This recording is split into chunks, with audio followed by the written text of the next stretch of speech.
Good afternoon बच्चों, कैसे हो आप सभी। मैं डिम्पल सैनी आप सभी का बहुत बहुत स्वागत करती हूँ। तो आ जाइए, हमारी क्लास स्टार्ट हो चुकी है और हम यहाँ पर पढ़ने वाले हैं NCERT board 12th class Hindi, क्योंकि हमारा फ्राइडे और सैटरडे किसका होता है, एनसीईआरटी बोर्ड का होता है।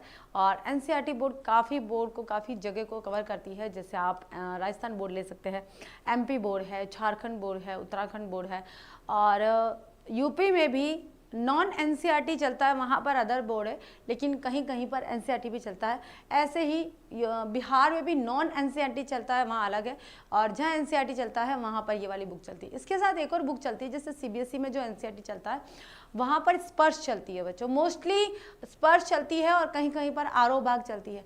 तो हम पढ़ रहे हैं यहाँ पर आरोह भाग 2, सॉरी स्पर्श नहीं, स्पर्श 10th की है, अंतराल भाग 2 और अंतरा भाग 2 इस तरह से चलती है। तो ये है आपकी आरोह भाग 2, इस तरह की बुक है। और एक और पैटर्न आता है इसका, एक और फ्रंट है, दो तरह की बुक चलती है। जैसे आरोह भाग ये हो गई, मेरे पास दोनों है लेकिन मैं यही लेकर आती हूँ, सिर्फ दिखाने के लिए लानी है मुझे कि आपको ये पता चले, जो नए बच्चे जुड़े हो उनको पता चले ये वाली बुक है। जिन बच्चों के पास ये बुक है वही बच्चे ये चैप्टर पढ़ेंगे, बाकी बच्चे नहीं पढ़ेंगे। टाइम वेस्ट ना करिए, आपका जो बैकलॉग हो रखा है उसको कंप्लीट कर लीजिए। जिन बच्चों के पास ये बुक है उनको तो ये पढ़नी है। और आपके लिए बहुत अच्छी बात है, खुशखबरी है कि हमारा जो पद्य खंड है वो पूरा होने वाला है। ये चैप्टर पद्य खंड का लास्ट चैप्टर है, उसके बाद हमारा यहाँ गद्य शुरू हो जाएगा। और गद्य में ज़्यादा चैप्टर नहीं है, उसके बाद हमारी वितान शुरू हो जाएगी। तो हो रहा है आराम से। उसके बाद कुछ बच्चे मुझे डाउट्स में पूछते रहते हैं, मैम अभिव्यक्ति माध्यम कब करवाएंगे? तो अभिव्यक्ति माध्यम वितान के बाद करवाएंगे। और उसमें क्या है बच्चों, हम सिर्फ और सिर्फ क्वेश्चन लेंगे। जहाँ तक मुझे ऐसा लगता है सिर्फ क्वेश्चन ही आता है, ज़्यादा डिटेल में नहीं जाना है। छोटे छोटे नोट्स बना सकते हैं, छोटे छोटे क्वेश्चन ले सकते हैं, उनको हम याद कर सकते हैं, ठीक है, ऐसे करेंगे। तो आज हम यहाँ पर पढ़ने वाले हैं NCERT board 12th class Hindi का लास्ट चैप्टर, पद्य खंड का लास्ट चैप्टर। उमा शंकर जोशी जी के द्वारा लिखी गई दो छोटी छोटी कविता है, बगुलों के पंख और छोटा मेरा खेत। अब आपको एक चीज बता देती हूँ, एक बात बता देती हूँ कि उमा शंकर जोशी जी हिंदी साहित्य के कवि नहीं हैं। हिंदी भाषा के मतलब साहित्यकार नहीं है, ये है गुजराती साहित्यकार, गुजराती भाषा के साहित्यकार है। क्योंकि गुजरात के थे, इन्होंने जो कविताएं लिखी है ना वो भी गुजराती भाषा में ही लिखी है। जो दोनों कविताएं हमारे पाठ्यक्रम में संकलित है, छोटा मेरा खेत और बगुलों के पंख, दोनों ही गुजराती भाषा में लिखी गई कविताएं हैं। इनका हिंदी रूपांतरण किया है, किसने किया है ये भी हम पढ़ेंगे, कैसे किया है ये भी पढ़ेंगे। 20वीं शताब्दी के प्रमुख साहित्यकारों में से गिने जाते हैं उमा शंकर जोशी जी, जो गुजराती साहित्यकार के अंतर्गत अपना प्रमुख स्थान रखते हैं।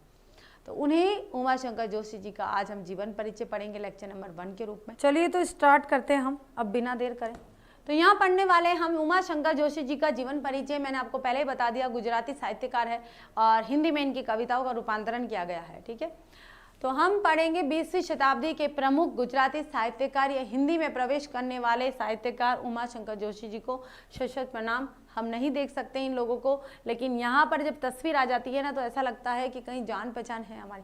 मुझे तो ऐसा ही लगता है, मैं बहुत दिनों बाद किसी व्यक्ति को देखती हूँ तो ऐसा लगता है मैंने कहीं इनको देखा है, कहीं देखा है, मतलब मेरे मन मस्तिष्क में कहीं ना कहीं उनकी छवि थी या ऐसा कुछ, जो बाद में मुझे ऐसा लगता है कि मैंने कभी देखा है या कुछ समय निकाला है या पता नहीं मुझे कहाँ से। बहुत सारे लोगों में ऐसा होता है, ठीक है। तो शुरू करते हैं। उमा शंकर जोशी जी, जन्म हुआ था सन 1911 ईस्वी, गुजरात में हुआ था, इसलिए ये गुजराती कवि है। क्या कहेंगे? गुजराती कवि, गुजराती कवि थे। प्रमुख रचनाएं, विश्व शांति पहली रचना है, गंगोत्री दूसरी रचना है, निशित तीसरी रचना है, प्राचीना चौथी रचना है, आतिथ्य पांचवी रचना है, वसंत वर्षा छठी रचना है उनकी, महाप्रस्थान सातवीं रचना है, अभिज्ञा एकांकी आठवीं रचना, सापना भार नवीं रचना है, शहीद 10वीं रचना है, श्रावणी मैणो 11वीं रचना है, विसामो उपन्यास है। और विसामो का मतलब क्या होता है बच्चों? विश्राम। क्या होता है? विश्राम। कुछ कुछ शब्द तो मुझे आते हैं गुजराती के। श्रावणी मैणो विश्राम होता है, ये उनकी 12वीं रचना है। क्योंकि मेरी मम्मी है ना गुजरात की है, तो वहाँ कभी कभी जैसे जाते हैं ना तो कुछ गुजराती के वर्ड्स बोल देते हैं, इसलिए मुझे पता है। उपन्यास पारकाजन्या, पारकाजन्या ये उनका हो गया है निबंध, ठीक है, ये उनकी 13वीं रचना है। फिर गोष्ठी उगाड़ी बारी, ये उनकी 14वीं रचना है। क्लांत कवि 15वीं रचना है। मारा सोनेट आ गया है, 16वीं रचना है। स्वप्न प्रयाण 70वीं रचना है। ठीक है, सन 1947 से संस्कृति पत्रिका का संपादन किया। तो कौन सी पत्रिका का संपादन किया इन्होंने? संस्कृति पत्रिका का संपादन कब से किया? 1947 से। और इनका निधन हुआ था 1988 ईस्वी में। जन्म हुआ था 1911, तो यहाँ लिख लेते हैं 1911 से 1988। ठीक है, ये देख लीजिए, ये उनका हो गया है जन्म और ये हो गई इनकी मृत्यु। ठीक है, रचनाएं याद करने में समय लगेगा, उसके लिए मैं आपको फोर्स नहीं करूंगी, लेकिन याद करनी पड़ेगी थोड़ी बहुत। तो जन्म हुआ था 1911 ईस्वी में उमा शंकर जोशी जी का, गुजरात में हुआ था, इसलिए गुजराती साहित्यकार कहे जाते हैं। 20वीं शताब्दी के प्रमुख गुजराती साहित्यकारों में से इनका एक नाम है, ये आपको इतना लिखना है। उसके बाद में इनकी प्रमुख रचनाओं में से जो जो आपको याद आती है वो आप लिख सकते हो। एक ही उनका उपन्यास है, देखिए एकांकी है, ये सारी एकांकियां इनकी, विश्व शांति, गंगोत्री, निषिद्ध, प्राचीना, आतिथ्य, वसंत वर्ष, महाप्रस्थान, अभिज्ञा, ये सब इनकी एकांकी है। सापना भारा, शहीद कहानी है इनकी, सापना भारा और शहीद उनकी दो कहानी है। श्रावणी मेणो विसामो उनके उपन्यास है। पारकाजन्य निबंध है इनका, एकमात्र निबंध यहाँ पर बताया गया है। गोष्ठी, उगाड़ी बारी, क्लांत कवि, मारा सानेट, स्वप्न प्रयाण, ये इनके संपादन है। और संस्कृति पत्रिका का संपादन 1947 से इन्होंने किया था और 1988 ईस्वी में इनकी मृत्यु हो गई थी। क्लियर हो गया? आगे चलिए।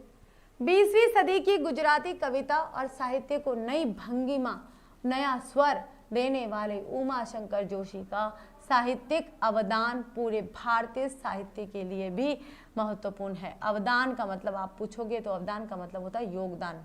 पेन बहुत मोटा चल रहा है। अवदान का मतलब क्या होता है बच्चों? योगदान।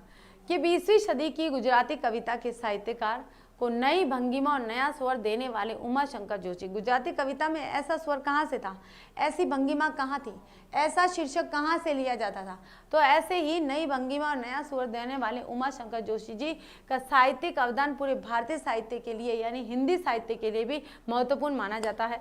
उनको परंपरा का गहरा ज्ञान था। परंपरा क्या थी, हमारी भारतीय संस्कृति क्या है, भारतीय परंपरा क्या है, उनको इस चीज का पूरा ज्ञान था। कालिदास की अभिज्ञान शाकुंतलम और भवभूति के उत्तर रामचरित का उन्होंने गुजराती में अनुवाद भी किया है। अब कालिदास की अभिज्ञान शाकुंतलम को अगर आम जनता पढ़ना चाहती है, उनको हिंदी नहीं आती है, अब तो वहाँ पर हिंदी भाषी क्षेत्र भी है, लेकिन पहले वहाँ पर पाठ्यक्रम में आज भी सरकारी स्कूलों में एक जो बुक चलती है वो गुजराती चलती है, गुजराती मीडियम है। गुजराती मीडियम में भी पढ़ाया जाता है, वहाँ पर इंग्लिश मीडियम में भी पढ़ाया जाता था पहले। अब तो हिंदी मीडियम में भी पढ़ाया जाता है। अब हिंदी भी है, गुजराती भी है, प्लस आपके इंग्लिश मीडियम भी है। ठीक है, तो जो आम जनता थी उसकी जानकारी के लिए, आम जनता को अभिज्ञान शाकुंतलम से अवगत कराने के लिए कि कालिदास की ये जो महान रचना है वो क्या है, इस बात को बताने के लिए उन्होंने गुजराती में इसका अनुवाद किया है। साथ में भवभूति के द्वारा लिखी गई उत्तर रामचरित का भी उन्होंने अनुवाद किया है गुजराती में। ऐसे अनुवाद गुजराती साहित्य की अभिव्यक्ति क्षमता को बढ़ाने वाले हैं। ये जो अनुवाद किया है वो गुजराती साहित्य क्या है, उस गुजराती साहित्य के कोश में और बढ़ोतरी करने वाले अनुवाद ये साबित हुए हैं। क्लियर हुआ बच्चों?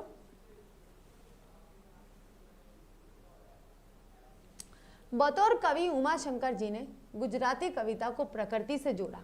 किससे जोड़ा बच्चों? प्रकृति से। आम जिंदगी के अनुभव से परिचित कराया और नई शैली दी है। उन्होंने क्या करा कि गुजराती कविताओं को लिखने के लिए उन्होंने प्रकृति का सहारा लिया, प्रकृति से जोड़ दिया, साथ में आम जनता की अनुभूति को भी रखा कि आम जनता की जो अनुभूति है, अनुभव है, वो क्या थे भाई, किस तरह के थे। ठीक है, जीवन के सामान्य प्रसंगों पर सामान्य बोलचाल की भाषा में कविता लिखने वाले भारतीय आधुनिकतावादियों में अन्यतम है। अन्यतम यानी कि बिल्कुल ही अनोखे कहे जाते हैं। क्या कह रहे हैं कि जीवन के सामान्य प्रसंग पर, जीवन के कोई भी आपके जनरल कोई भी बात आ गई है, कोई भी एक ऐसा वाकया आ गया है, कोई वाक्यांश आ गया है, या कोई जीवन का कोई ऐसा दौर आ गया है, उस दौर पर सामान्य बोलचाल की भाषा में, सामान्य बोलचाल की भाषा में उन्होंने कविता लिखी। और कविता लिखने वाले ये भारतीय आधुनिकवादियों में से अन्यतम है। सिर्फ ये अकेले ऐसे व्यक्ति हैं जिन्होंने परंपरावादी चीज को या संस्कृति को बनाए रखने का प्रयास करा, साथ में गुजराती परिवेश में प्रकृति वर्णन को उन्होंने जोड़ दिया। ये जोशी जी हैं। कौन है भाई जोशी जी? उमा शंकर जोशी। कविता के साथ साथ साहित्य की दूसरी विधाओं में भी उनका योगदान बहुमूल्य है, खासकर साहित्य की आलोचना में। या तो उन्होंने क्या लिखी है बच्चों, कविताएं लिखी है,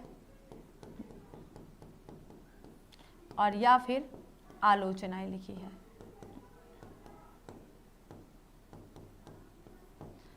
तो उमाशंकर जोशी जी भारतीय आधुनिकवादियों में अन्यतम कहे जाते थे, अनन्यतम, ठीक है, अन्यतम। कविता के साथ साथ साहित्य की दूसरी विधाओं में भी उनका योगदान बहुमूल्य है, खासकर आलोचना में भी है। तो कविता और आलोचना इनकी प्रमुख विधाओं में से मानी जाएगी। प्रमुख विधा मानी जाएगी तो आप क्या लिखोगे, कविता या आलोचना। अगला देखिए, निबंधकार के रूप में, निबंधकार भी यही है, निबंधकार। उनका कौन सा निबंध देख लेते एक बार वापस, हम थोड़ा सा यहाँ पर आते हैं। निबंध कौन सा उनका, पारकाजन्य। हमने यहाँ पर जो निबंध देखा है वो कौन सा है, पारकाजन्य निबंध। लिख लेते एक बार, याद हो जाएगा, है ना। पारकाजन्य के रूप, निबंधकार के रूप में गुजराती साहित्य में बेजोड़ माने जाते हैं। उमाशंकर जोशी उन साहित्यिक व्यक्तित्व में है जिनका भारत की आज़ादी की लड़ाई से रिश्ता रहा है। आज़ादी की लड़ाई के दौरान वे जेल भी गए। तो ऐसे बहुत से, यशपाल को देख लीजिए आप, रामधारी सिंह दिनकर जी को देख लीजिए, या और भी बहुत सारे ऐसे हमारे क्रांतिकारी नेता थे या साहित्यकार थे जिन्होंने साहित्य लिखने के साथ साथ देश सेवा में भी अपना भरसक प्रयास दिया है, देश की सेवा करी है, क्रांतिकारी आंदोलन में भागीदारी उन्होंने की है, कई बार जेल भी चले गए हैं। रामधारी सिंह दिनकर जी को तो बिल्कुल वहाँ पर हिंदी विभाग का अध्यक्ष बना दिया था, लेकिन अंग्रेज लोग है ना वो बिल्कुल परेशान हो गए कि किस व्यक्ति को लाकर खड़ा कर दिया, अब ना तो उगला न जाए ना निगला जाए। ऐसे ही उमाशंकर जोशी जी भी अपने क्रांतिकारी विचारों के धनी थे, इसलिए उन्होंने भी क्रांति की भूमिकाओं में अपना योगदान दिया था, ठीक है। और साहित्यिक व्यक्तित्व में है जिनका भारत की आज़ादी की लड़ाई से रिश्ता रहा है, और भी साहित्यकार है जिनका रहा है, वैसे ही उमाशंकर जोशी जी का भी साहित्यिक भारत की आज़ादी से भी रिश्ता रहा है, और कई बार ये जेल भी जा चुके हैं। यहाँ प्रस्तुत, ये तो हो गया हमारा अब तक का जीवन परिचय। ये पूरा क्या था, बहुत छोटा सा जीवन परिचय है, ठीक है, बहुत छोटा सा जीवन परिचय जिसको आप लिख सकते हो। देख लीजिए यहाँ से, अगर आपके एग्जाम में आता है तो यहाँ से लेकर और ये और ये और ये, बस यहाँ तक लिखना है। तो इतना तो आपको कंपलसरी लिखना ही होगा। अब आता है हमारी कविताओं की बारी कि प्रस्तुत कविता छोटा मेरा खेत, छोटा मेरा खेत, खेती के रूपक में कवि कर्म के हर चरण, कवि कर्म क्या होता है कि कवि किस प्रकार कर्म करता है, वैसे कविता भी होती है, ठीक है। जैसे कवि होता है वैसे कविता होती है। तो कवि जो कर्म है कि कवि कविता लिखता है, किसकी समानता बताई जा रही है, जैसे कवि यहाँ पर कविता लिखता है, वैसे किसान क्या करता है, खेती करता है। कि जिस प्रकार से किसान खेती करता है उसी प्रकार से कवि कविता लिखता है। तो दोनों में यहाँ पर समानता व्यक्त की गई है कि कवि कर्म के हर चरण को बांधने की कोशिश के रूप में पढ़ी जा सकती है, ठीक है। कागज का पन्ना जिस पर रचना शब्दबद्ध होती है कवि को एक चौकोर खेत की तरह लगता है। कागज का एक पन्ना है भाई, और बिल्कुल चौकोर होता है, ठीक है। वो एक कवि कह रहे हैं कि खेत है, क्या है ये, खेत है, लेकिन है क्या वो, कागज। कागज का एक पन्ना है जिसको वे खेत की संज्ञा दे रहे हैं, ठीक है। वो खेत की तरह लगता है। इस खेत में किसी अंधर का मतलब आंधी आती है, आशय है भावनात्मक आंधी से। अगर कागज है तो कवि के मन में जब तक आंधी नहीं आएगी, कवि के मन में जब तक आंधी नहीं आएगी तब तक कोई शब्दबद्ध रचना निकलकर कागज पर अंकित होगी क्या, नहीं होगी। कवि के मन मस्तिष्क में उथल पुथल नहीं होगी, अंदर नहीं आएगी, एक झोंका नहीं आएगा, कोई विषय का चुनाव नहीं होगा या कुछ पंक्तियों का आवेश नहीं आएगा, तब तक वो कविता कैसे लिख सकते हैं। ऐसे ही यहाँ पर बताया है कि इस खेत में किसी अंदर के प्रभाव से किसी क्षण एक बीज बोया जाता है। जब आंधी आती है, बारिश होती है तो एक बीज, अगर बारिश नहीं हुई तो उड़कर कोई बीज आ गया, खेत में उग गया, खेत में अनायास ही उग गया है। वैसे ही कवि के मन में भी अनायास ही आंधी के स्वरूप एक कोई विषय आ जाता है और वो कविता को लिखना शुरू कर देता है। ऐसे ही अंदर के साथ में कुछ बीज आ जाते हैं, खेत में वो फसल के रूप में उग जाते हैं। यह बीज रचना विचार और अभिव्यक्ति का हो सकता है। यह मूल रूप कल्पना का सहारा लेकर विकसित होता है और इस प्रक्रिया में स्वयं विगलित हो जाता है, मतलब इस कविता में घुल मिल जाता है। विगलित का मतलब क्या हो जाता है, घुल मिलना। घुल मिलना, ठीक है, कविता के रस में घुल मिल जाता है। समझ में आया बच्चों कि ये जो बीज है जो अनायासी अंदर के साथ में उगकर आया है और खेत में आकर उगना चाह रहा है, उड़कर आया है, ये बीज रचना विचार और अभिव्यक्ति। रचना विचार का मतलब होता है निर्माण करना, निर्माण, ठीक है, निर्माण और अभिव्यक्ति यानी कि उसको प्रस्तुत करना का हो सकता है। यह मूल रूप कल्पना का सहारा लेकर विकसित किया जाता है, विकसित होता है। कल्पना सिर्फ और सिर्फ काल्पनिक आवेश होते हैं, कल्पना का सहारा लेकर कवि यहाँ पर कह रहे हैं कि छोटा मेरा खेत, कागज का पन्ने को संज्ञा दे दी खेत की। अब वो इमेजिनेशन है कि कागज नहीं है, वो खेत का टुकड़ा है, खेत का चौकोर टुकड़ा है, और उस खेत के अंदर जैसे मैं कागज पर यहाँ पंक्तियाँ लिख रहा हूँ वैसे खेत पर फसल उग रही है, बीज बोए जा रहे हैं, ठीक है। उससे शब्दों के अंकुर निकलते हैं और अंततः कृति एक पूर्ण स्वरूप ग्रहण करती है जो कृषि कर्म के लिहाज से पुष्पित पल्लवित होने की स्थिति है। साहित्यिक कृति से जो अलौकिक रस धारा फूटती है वह क्षण में होने वाली रोपाई का ही परिणाम है, पर यह रस धारा अनंत काल तक चलने वाली कटाई उत्तम साहित्य कालजयी होता है और असंख्य पाठकों द्वारा असंख्य बार पढ़ा जाता है से भी कम नहीं होती है। जैसे कहा जाएगा कि अगर कोई कृति कागज पे लेखबद्ध हो गई है, कागज पे लिखी जा चुकी है और कविता का रूप ले लिया है, उसको असंख्य पाठकों द्वारा पढ़ा जाएगा, हजारों पाठक उसको पढ़ेंगे और उसका रस लेंगे। ऐसे ही अगर किसी किसान की खेत में खेती होती है, जमीन के टुकड़े में कोई किसान खेती करता है, खेती के फलस्वरूप उसकी जो लहलहाती फसल है वो पुष्पित पल्लवित होती है और अंत में काटी जाती है। काटी जाएगी तो उसको असंख्य लोग उसका भोग करेंगे, उपभोग करेंगे, ठीक है, ऐसा ही होता है, से भी कम नहीं होती है। खेत में पैदा होने वाला अन्न कुछ समय के बाद समाप्त हो जाता है, किंतु साहित्य का रस कभी चुकता नहीं है। यहाँ लेखक ने एक जो साहित्यकार है उन्होंने एक कमी बताई है खेत की और कविता की, यानी कि खेती की और कविता की, ठीक है, ये खेती और कविता है। यहाँ पर हो जाएगा आपका किसान और यहाँ हो जाएगा आपका कवि, ठीक है, यहाँ पर हो जाएगा आपका अन्न हो गया और यहाँ पर हो गई कविता यानी रस। अब यहाँ जो साहित्यकार है वो ये कह रहे हैं उमाशंकर जोशी जी कि किसान के द्वारा जो खेती उगाई जाती है, चाहे अन्न के रूप में हो, चाहे फूल के रूप में हो, चाहे सब्जी के रूप में, या कोई फसल हो, मतलब फसल हो, ठीक है, कोई फसल का उत्पादन हुआ है, वो अंत पंत उसका अंत हो जाता है, अंत निश्चित है, इसका अंत निश्चित होता है। लेकिन कवि के द्वारा कोई कविता का निर्माण किया जाता है, उस कविता का रस जो है वो अनंत काल तक चलता है, कब अनंत काल तक चलता है, उसका जो रस है वो कभी भी समाप्त नहीं होता है। समझ में आया आपको? जब हम कविता पढ़ेंगे तब आपको और अच्छे से समझ में आ जाएगा। क्लियर हुआ? ये तो थी छोटा मेरा खेत। अब आता है बुगलों के पंख। ये हमारी दूसरी कविता है, उसको लिख लेते हैं पहली कविता। यहाँ से हमारी ये कहाँ पर है, ये पहली कविता छोटा मेरा खेत, और दूसरी आती है हमारे बगुलों के पंख, दूसरी कविता। तो बगुलों के पंख कविता एक सुंदर दृश्य की कविता है, सिर्फ सुंदर दृश्य की, ठीक है, सुंदर दृश्य की। सौंदर्य का अपेक्षित प्रभाव उत्पन्न करने के लिए कवियों ने कई युक्तियां अपनाई है, कई उपाय। युक्तियों का मतलब क्या होता है बच्चों?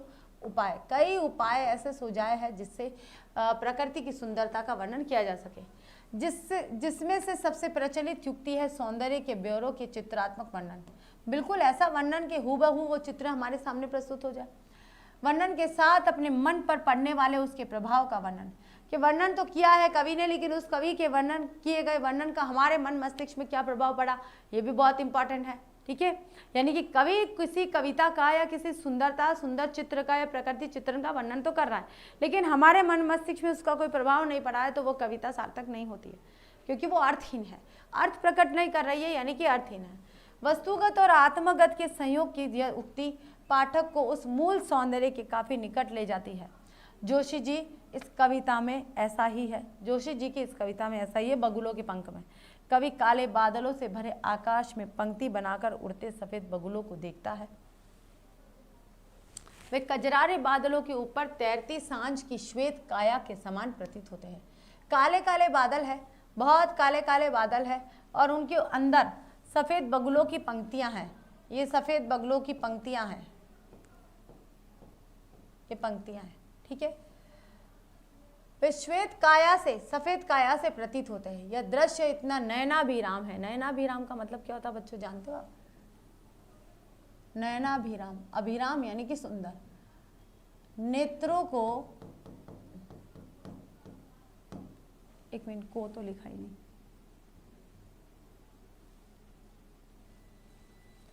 नेत्रों को सुंदर लगने वाले दृश्य, ठीक है। नयनाभिराम क्या होता है? नेत्रों को सुंदर लगने वाले दृश्य।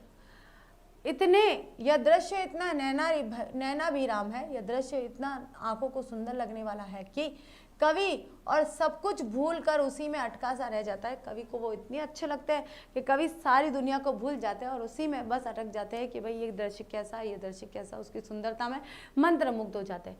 बच्चों थोड़ा गला खराब है ना, इसलिए आवाज़ भी कम आ जाती है बीच बीच में। गला खराब होने की वजह से तबीयत भी थोड़ी नरम है, इसलिए आज में थोड़ी स्लो है ना। वह इस माया से अपने को बचाने की गुहार लगाता है कि ये जो माया है, कौन सा, ये जो ब्रह्मजाल में फंसा हुआ है, इससे बचाने के लिए वो आवाज़ लगा रहा है।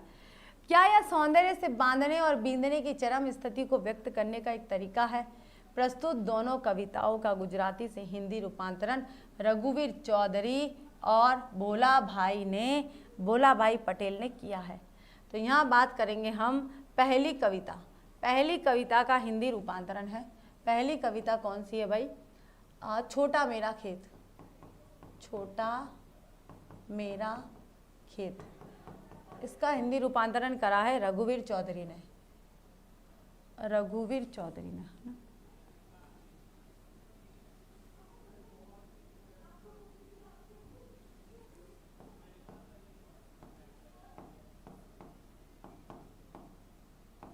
रघुवीर चौधरी ने। दूसरी कविता है हमारी बगुलों के पंख। बगुलों के पंख। बेटा ध्यान रखिएगा, एमपी बोर्ड में बहुत सारे एमसीक्यूज पूछे जाते हैं, उनमें से ये ऐसे छोटे छोटे क्वेश्चन पूछे जाते हैं, इसलिए मैं इतना डिटेल में, इतना समझाकर, इतना बड़ा चढ़ाकर इसका अतिशोक्तिपूर्ण वर्णन करती हूँ। अतिशोक्ति अलंकार पढ़ा है ना आपने, बड़ा चढ़ाकर वर्णन करती हूँ ताकि आपको अच्छे से समझ में आ जाए।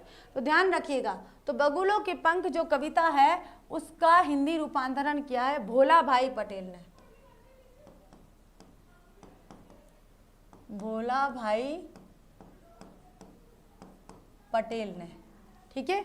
तो छोटा मेरा खेत का हिंदी रूपांतरण किसने किया है? रघुवीर चौधरी ने। और बगुलों के पंख का हिंदी रूपांतरण किसने किया है? भोला भाई पटेल ने। दोनों का अलग अलग किया है, लेकिन दोनों कविताएं किसने लिखी है? उमा शंकर जोशी जी ने। किस भाषा में लिखी थी? गुजराती भाषा में। और ये हिंदी रूपांतरण हुआ है, ठीक है। तो आज देखिए हमने यहाँ पर उमा शंकर जोशी जी का संपूर्ण जीवन परिचय, बहुत छोटा सा है और इतना आपको याद करना होगा, पढ़ लिया है। साथ में उनकी रचनाएं पढ़ लीजिएगा और फिर पढ़िएगा आप बगुलों के पंख और छोटा मेरा खेत कविता का परिचय। तो ये कविता परिचय जो है वो भी बहुत इंपॉर्टेंट है, उसके अंदर भी बहुत बारीक बारीक चीज़ें बताई गई है। छोटा मेरा खेत में क्या बताया है, बगुलों के पंख में क्या बताया है। तो इसको थोड़ा सा हम क्या प्रसंग पढ़ लेते हैं ना, तो फिर सप्रसंग व्याख्या करने में हमें ज़्यादा कठिनाई नहीं होती है, काफ़ी आसानी से हो जाता है। तो कल हम इन दोनों ही कविताओं का, क्योंकि देखिए ज़्यादा बड़ी नहीं है, एक बार मैं देख लेती हूँ कितनी है, बहुत ही छोटी कविता है ये।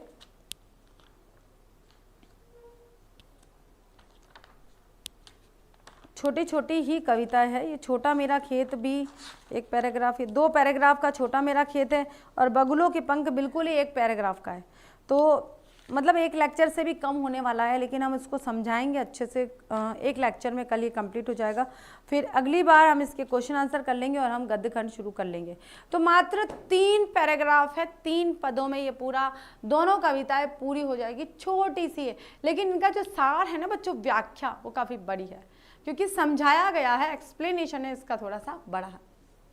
तो आज के लिए बच्चों इतना ही, फिर कल मिलते हैं हमारी अगली क्लास में। इस चैप्टर को कंप्लीट करने की कोशिश करेंगे और जानेंगे कि बगुलों के खेत और छोटा मेरा खेत में कवि ने क्या बताया। वैसे आप सभी को पता चल गया है क्या बताया, मैंने पहले ही बता दिया आपको अच्छे से। तो okay, thank you so much.